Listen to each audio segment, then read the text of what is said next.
ជំរាបសួរពុកម៉ែបងប្អូននៅលើនេះខ្ញុំសូមបង្ហាញអំពីវិធីសាស្ត្រត្បាញកាផាស្ពាយដែលភាគច្រើនគឺបងប្អូនជនជាតិដើមភាគតិចនៅក្នុងខេត្តរតនគិរីមណ្ឌលគិរីបាទមួយចំនួននៅខាងស្ទឹងត្រែងក៏មានដែរបាទប៉ុន្តែមិនច្រើនដូចខាងរតនគិរីមណ្ឌលគិរីទេបាទហើយគឺគាត់ធ្វើអំពីកាប់ដើមរស្មីមកមានវល្លិមានអីមកដល់បច្ចុប្បន្ននេះគឺពិបាកក្នុងការរកវត្ថុធាតុដើមមកអញ្ចឹងគាត់មានតែកាប់តែត្រឹមដើមរស្មីទេហើយក្នុងរូបភាពនេះគឺខ្ញុំសូមបង្ហាញអំពី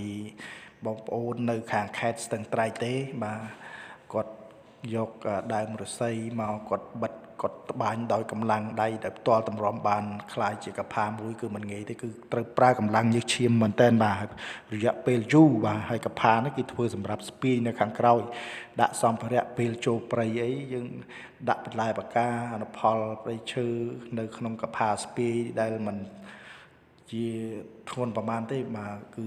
ដាក់ទៅពេញមកកផានោះអាចស្ពាយមកល្មមដែលគាត់យក